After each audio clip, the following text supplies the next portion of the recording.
Hi, great to have you. Thanks, The Joe Pags Show. 1-800-383-9624, joepags.com. Right back to the phone lines.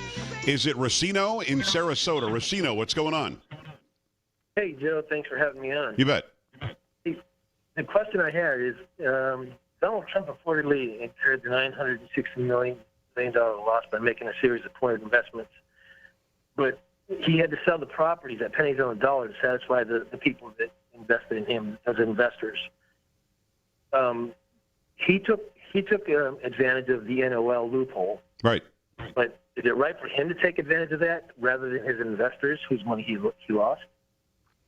I'm sure that they probably were able to claim their losses as well. Did you see their tax returns?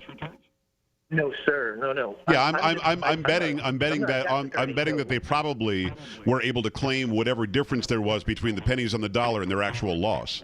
If they're smart, it sounds like they probably were. Hello?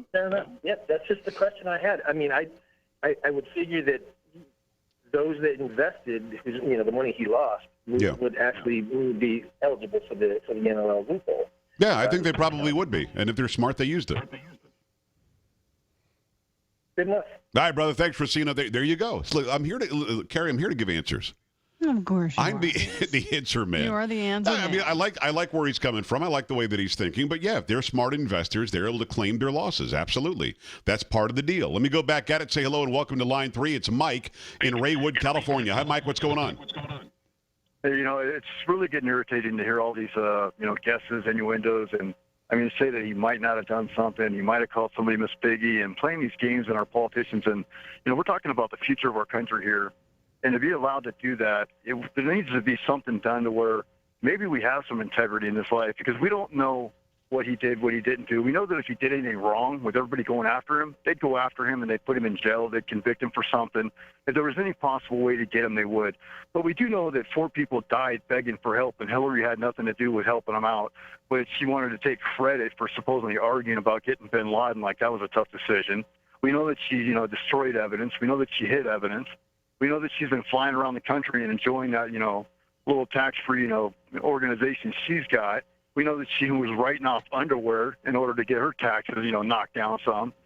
She's abused the system, and everybody out there has used the system the best way possible.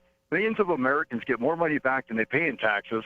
So for people to act like they're shocked and bewildered with the fact that somebody uses the taxes the way they're supposed to use them, when they have a corporation, which means that if they pay the taxes right, they save their corporation, they save jobs and create more money and wealth for everybody else. Right. So to go after a guy for being successful because he got $10 million from his dad and turned it into a couple of billion, and he could do that for America, which means less debt for this country, and we do better. We build our military, we get stronger, and we can do that, or we can get some sick, ill, lying criminal.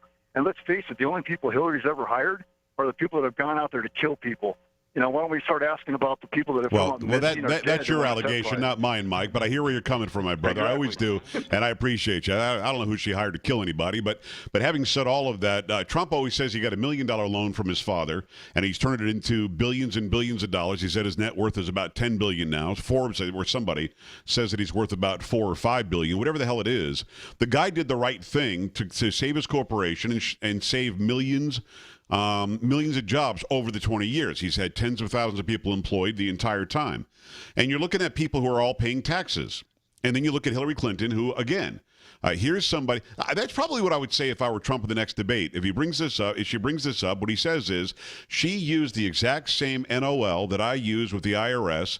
And she used it back in, name the year, say how much money it was if you want.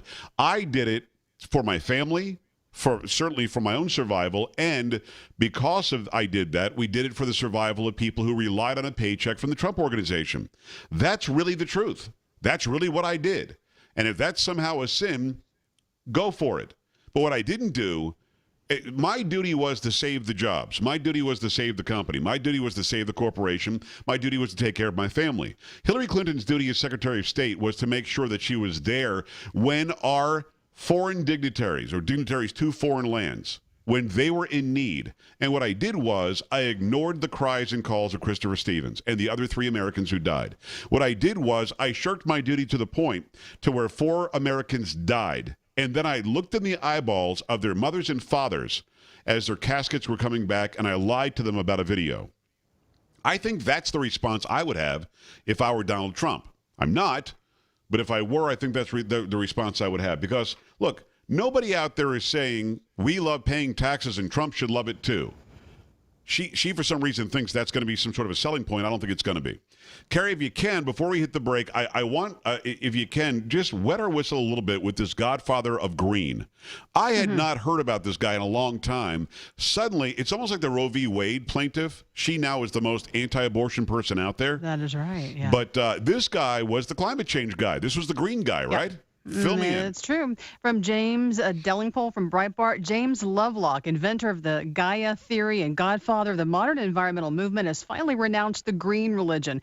Climate alarmism, he says, is not remotely scientific. One volcano can make more difference to global warming than humans ever could. The computer models are unreliable. Greens have behaved deplorably, and anyone who tries to predict more than 5 to 10 years is a bit of an idiot. And though this is not the first time Lovelock has rode back on his earlier climate catastrophism in 2012, who's already admitting, I made a mistake. It's his most emphatic rejection yet of the Green Litany. Lovelock, 97, ascribes the dramatic change in his once fervently alarmist beliefs to the fact he has grown up. Only 10 years ago, when the inventor, scientist, and environmentalist was a mere spring chicken of 87, Lovelock argued in his book, The Revenge of Gaia, that mankind was doomed. And because of global warming, he predicted billions will die, and the few survivors would have to retreat to the Arctic, which would be one of the few habitable places on Earth. But now he admits to being laid back about climate change. So he's saying, no, you're basically saying, whoops. Oops. Sorry about wrong. that. Yeah, it's interesting. It's when you have a guy like this doing about face and give good reasons why he's doing it about face.